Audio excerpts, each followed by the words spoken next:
Welcome to the Infowars Nightly News. I'm your host, Jakari Jackson. It's Friday, November 29th, 2013, and hopefully if you're lucky and you're here in the States, you have some time to sit back and reflect on what you're thankful of. You know, hopefully you're not thankful about the new PlayStation or the new Xbox. You're thankful about things that really matter in life. And one guy who is very happy just to be alive is Mario Lopez. He is a war veteran who was badly burned. Since returning to the States, Mario has become an ordained minister and also runs a very successful art gallery. He sat down with Gigi Arnetta to tell us more. Joining us live here in studio tonight is Mario Lopez. He's an Army vet, a wonderful painter, and he also has a ministry called howiknow.org, and you can check that out. Welcome to the show. Thank you. Nice to be here. So, when did you decide you wanted to get into the military? Was it a family thing, or was it just something you had and you just wanted to go fight, or what happened? After seeing the Twin Towers fall, it moved me a lot, and then 2000, I guess, 3 we went in, and I was a senior then, and I was looking at my computer teacher and just watching all the troops go into Iraq. And I was just like, I want to be there, you know, I need to be there for the atrocities that happened on September 11th. So you had knowingness. There's a knowingness that pulled you, is that what? Yes. Yeah. And so when you got there, were you wanting to do several tours, or when you got there, were you like, okay, this isn't really what I thought it would be? What was your perspective? No, I was first a reservist, and I thought that I need to go active duty because I want to do this all the time. It was a lot of fun. So I did in 2005. And shortly after that, I deployed to Iraq. And then it was everything I hoped it would be. It was a great mission, great command, great hours, great climate. And just loved what we were doing for the Iraqi people. I was there whenever they first started voting. Oh, how exciting. Yeah. All right. And so I was just like, wow, you know, I'm making a difference. See freedom happening. Yeah. So I thought we were spreading seeds of freedom, you know. Exactly. And then I came back home, and I was trained, you know, for about 1.5 years. Everything changed, you know, every command, from the squad leader all the way up to the general changed, and it was completely different as far as, you know, the command that was in charge. Everything was different, and is that something you can talk about, or is that? Yeah, I can talk about that. I mean, yeah, I can talk about that. For people who might not understand that, can you explain that statement? Oh, yeah, like the general that was in charge of our missions changed all the way down to my squad leader, like the person who micromanages me. You know, changed. Everything changed, and standard operating procedures changed. Our mission changed. Hours changed. I went to a different country. You know, just. Do you know why that happened? Oh well, because we were a different country, and they had different standard operating procedures. But in Iraq, we didn't have anybody, nobody lost their life in Iraq, except for one person who committed suicide. But as far as, you know, engaging with the enemy, no one died. So it's really a completely different mission as far as the ground. Tell us about what happened after the IED. After the IED, I got flown to Germany, and then from Germany got flown to Brooke Army Medical in San Antonio, and was treated by the best doctors in the world, and they did a good job. And some people say, well, usually older folks who don't really care about what they say, they're like, you know, are you gonna have any more surgeries? And I tell them, no, this is as good as it's gonna get. Okay, it's a lot worse before, you know, and yeah, so. Well, I want to talk a little bit about your testimony, but first I want to find out about that incredible arm you got there. Oh, okay. Yeah, I don't know if our audience got to see it during the show. So you have a bionic arm. Yeah, it's a prosthetic. I don't know if they call it bionic, but I don't know. I could be wrong. It looks pretty bionic. Yeah, it's great technology the Army is giving to wounded warriors. So. Do you train with that arm? They put you through a lot of PT? Yeah, it took me maybe about 6 months to get it down, and it's got 3 functions: the elbow, the rotating the wrist, and then the hand to grab things like coffee mug or keys or phone. Now, does it use your nerves or your muscles, or how does it talk? It uses my muscles in my arm, because I still have a little remnant of my arm, just a little, and it reacts to the electrical impulses our muscles give, and so I have my bicep and my tricep still. Okay. Still in there. So one electrode's hooked up to my bicep and one electrode's hooked up to my tricep, and then I rotate and use the elbow and everything. Is like I can best explain it as a modes on a wristwatch, a digital wristwatch. You know, you can put it in different modes to do different functions. That's what this does, and so I just get it to do whatever. Did you have a tattoo on that arm? Yeah, it's a oh, no, there you go. It's a just something. The people who do the skins just were like, come on, get something cool, make this hard for us. And I was like, okay, well, I'm planning on doing speeches and presentations and business meetings. So what do you have? It's beautiful. It's like Terminator type stuff. Your is it cyborgish arm there? Yeah. Yeah, it's like cyborg, and I have a little bit up here, so I can hide it and make them happy, like because you are talking to people in the church a lot. Yes. Me and my wife have a ministry. It's called howiknow.org. Howiknow.org. Howiknow.org. How did you come to find the Lord? Were you always in the church, or tell us a little bit about?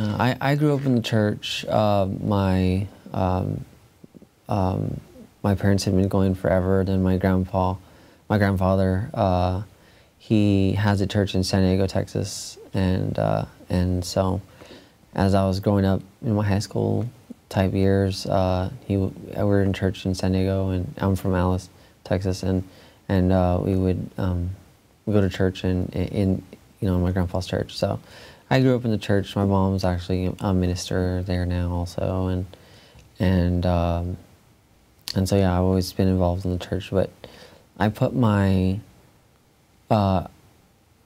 Christianity to me was just something I did on Sunday. It wasn't a part of my life until I had some crazy supernatural experiences, and as you can imagine, and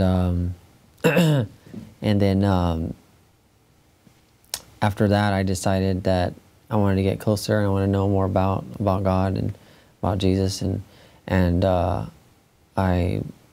met my wife, and her being an educator kind of helped facilitate putting a presentation together and moving in that direction, and so that's what we do now. I tell my testimony, and it's pretty powerful. And what supernatural experience happened? I believe in 2009, I was overdosing on my medication. I was taking too much and drinking at the same time. And one particular night, I remember feeling my heartbeat slow and my breath slow and slow down. And I was thinking, wow, you could really die tonight. This could be the night. And as I was talking to myself, I was like, well, if I die, I should go to heaven, because after everything I've been through, after I've done all the sacrifices I made to my country, I should go to heaven. But that was that was false, because no good works will get you into heaven. It's you know, trusting the Lord. And but so many people miss that. Yeah. They think that, oh, well, I'm good at, I did this for so-and-so, I do this for the community, I've done so much on this planet since, you know, God put me here, so I should be okay, and they miss the message of grace. Right, yeah. And so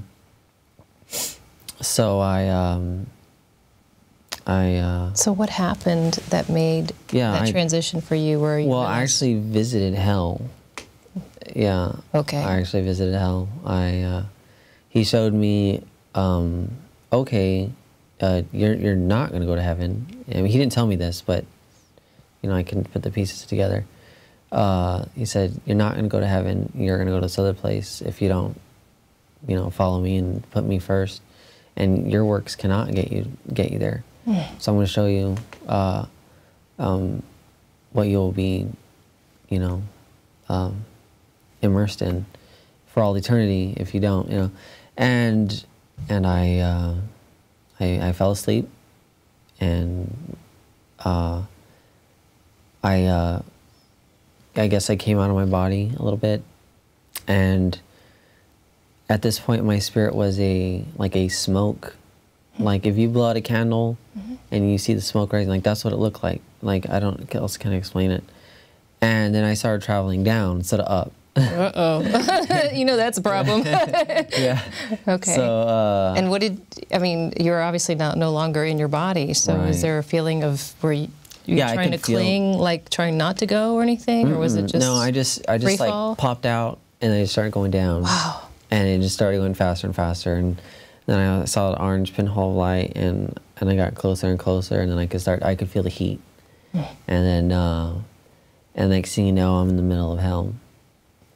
And the first thing that I felt was the hatred.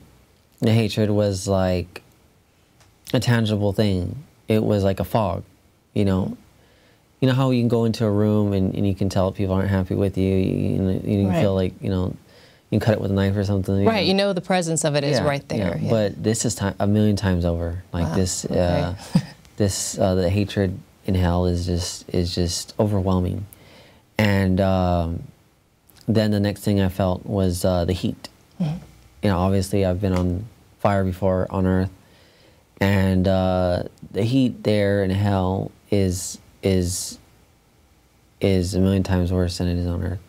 On Earth, it feels the way it looks. Like when you see a flame, you know, like that's where you, that's where you feel the pain.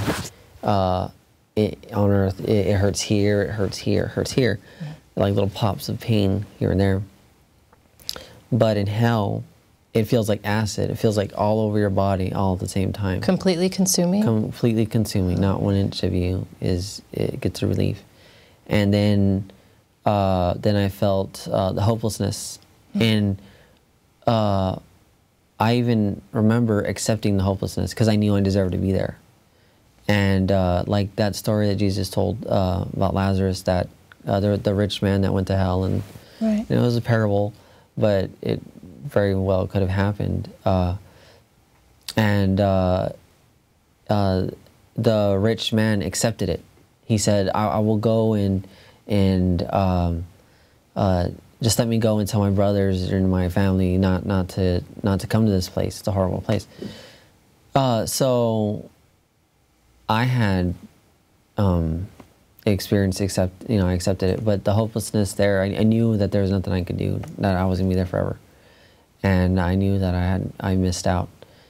And so I'm feeling all these things, and then I can see, and I peer out into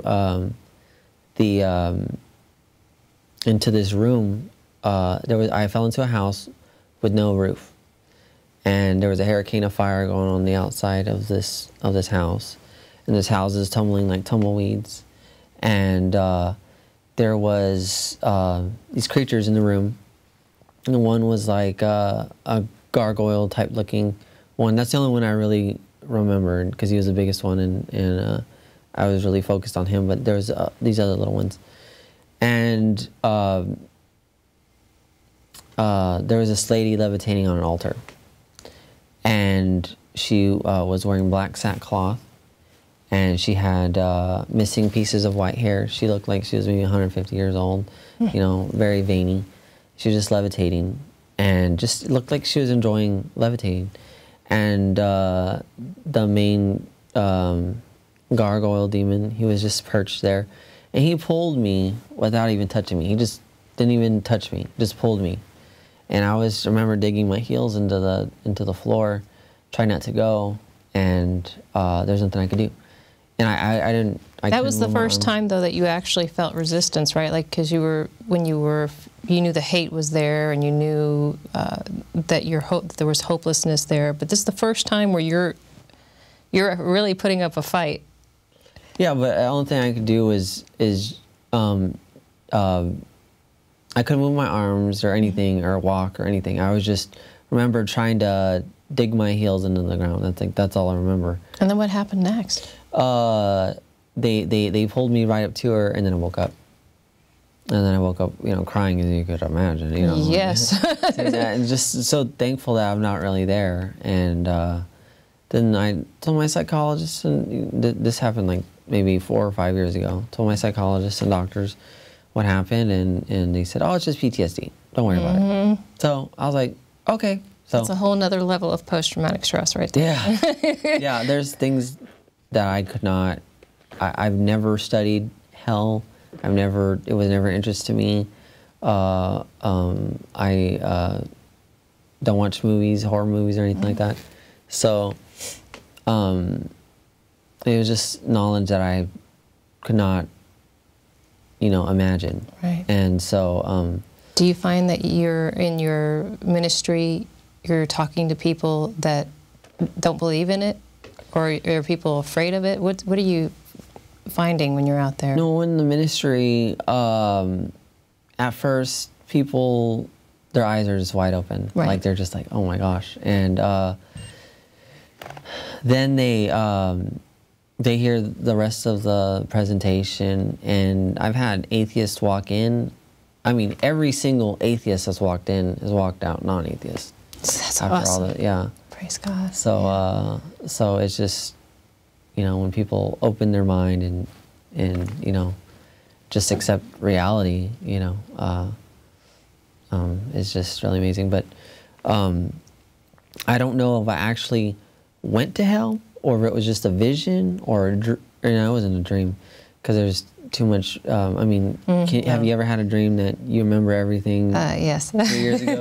But it's not a dream. I can tell you that you've actually felt. But you pain. can feel everything. Have you ever felt pain in a dream? No. Yeah. But not like that. Yeah, it wasn't a dream. Yeah. I mean, there are visions, and I believe that they're supernatural manifestations. And so in your ministry, you're reaching a lot of atheists. If there's anything you could tell someone out there who's not a believer right now, or who has a lot of doubt, what would you say? Oh, what would I say? Just do the research on flagellum motors. Learn things like irreducible complexity. You know. Irreducible complexity. Irreducible complexity. I don't have the exact definition for it, but I know the term. You know. They've used examples like if you take a mousetrap. Mousetrap has 5 different parts. If you take out one of these parts of the mousetrap, it won't work, it won't function. Right. And they've done, I think it was Michael Behe, who's the one that, he's a professor, biologist, and or something like that. He's the one that came up with that term, and actually he went to court he went to court for because they were trying to take creation science out of the school system. So I don't know. They're tearing up everything when it comes to having the expression of God anywhere in the school systems, and now they're even taking the Pledge of Allegiance out of the school. So for a long time it was, okay, we don't want to have God in anything. Now well, I won't say. Yeah, we can go on forever about that. But what I would say is just look up the actual evidence for it, you know, even on our website, you know, there's things in there. That howiknow.org? Howiknow.org. Okay. Just, if it doesn't come up right away, howiknow.org, Converse, Texas. Okay, and before we go, tell us about your paintings. My paintings, yeah, it basically just started when I just want to hang some stuff up in my house. I didn't really want to pay for it, so I had friends come over, and they just thought it was really neat stuff, and I was like, hey, you know, they're wanting it. I was like, well, you can buy it from me if you want, you know, I'm not gonna just give it. Right. And so I experimented with that for a while and see if it was worth investing in business cards and stuff. And it turned out it was. And so now I paint and yeah, so it's actually my wife's business. I'm just, okay. She's an art dealer. I'm just I'm her employee.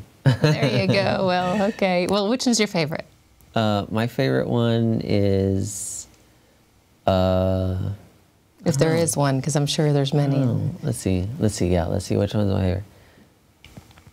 I think my favorite one is the pelican. Really? That's my favorite one. Like, I held on to that one for so long. No one ever really wanted it, and I couldn't understand why. It's just, I couldn't believe I did that. It's beautiful. But yeah, a lot of people like the palm tree one. No, not that one. That's cool too. They're all beautiful. Yeah, but I don't know. I don't really have a favorite. I was talking about the purple palm trees. Yeah, yeah, it's a pretty sky. Looks like a. It's one of my favorite ones. I enjoy done that one twice. So if people want to purchase, do they go to your website? Yeah, they go to the website, give us a call, and you know, we're trying to set that up. We're still learning as we go. You know, we didn't take any business classes or anything, so we're just learning as we go. But yeah, it's a lot of fun. I enjoy it. Okay, so if they're going to reach you, they can get you there at 361-207-2599. Yes. And you and your wife work as a team too in the ministry. Yes. So if they want to see more about what you're doing and have any questions maybe about faith, yes, they could reach you there. Yeah, they could call us. We just really enjoy. We would really almost beg to have a presentation if you're a pastor, to give us a call and see what we could do. Anywhere in the country, like as long as they pay for the gas. No limits, right? Yeah, we don't charge anything, and we just want to share Jesus' love as much as we can. And so, who inspired you to become a painter?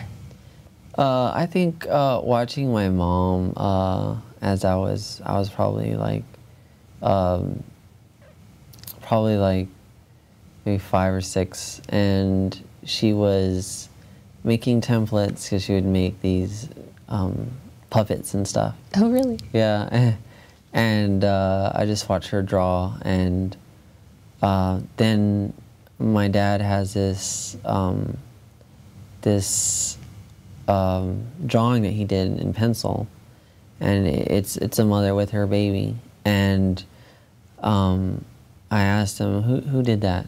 He's like, I did, and I was like, oh my gosh, you know, I got these artist parents, you know. So. Right. So you're genetically predisposed to I guess artistry. It's genetic, yeah, and so I just started to ever since I was really young, and it was Picasso who said that. I'm not too sure, but I think it was him. He said that every child is an artist, but the trick is to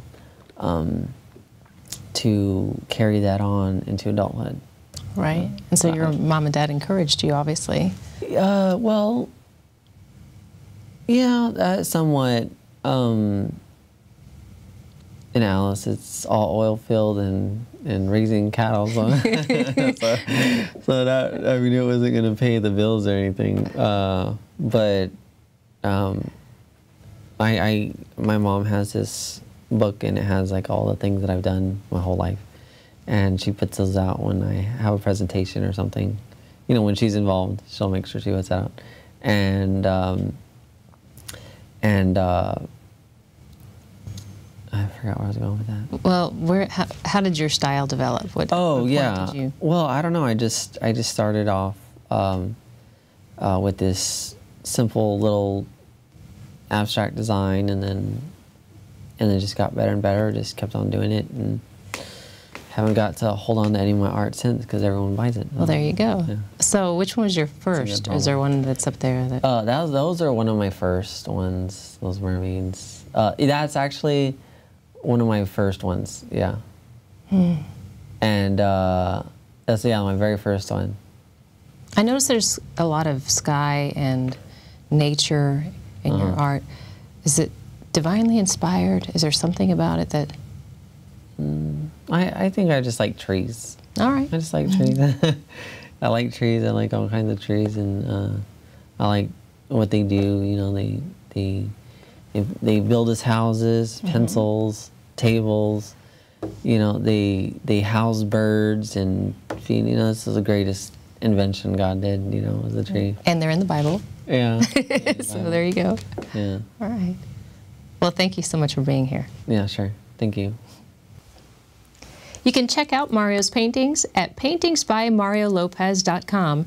Go there, email him, contact him there, or you can also go to his website, his ministry website, howiknow.org.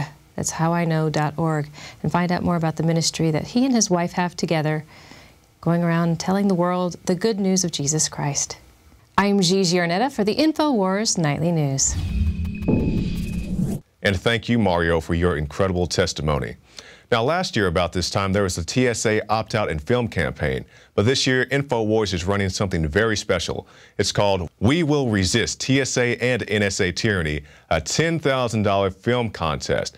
Now, be sure to get your entries in. You have till the beginning of the year to get those in. You can see the full list of rules and details on Infowars.com. And if you win that, you will be a very grateful person, not only for the money, but also to bring awareness to the situations happening not only in our airport. We have the TSA Viper teams. These guys are spreading out. They're going to Super Bowls. They're going to presidential inaugurations and all kinds of things. So it's not just in your airport. You can't stay out of the airport and ignore this. You need to fight it on every front, and this is a great way to do it. And you may just end up with something to be very thankful for.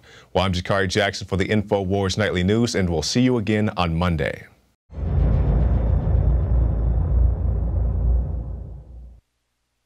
This is a conspiracy by the technocrats, by the ruling elite, by the eugenicists that want to dumb us down. This is the iodine conspiracy.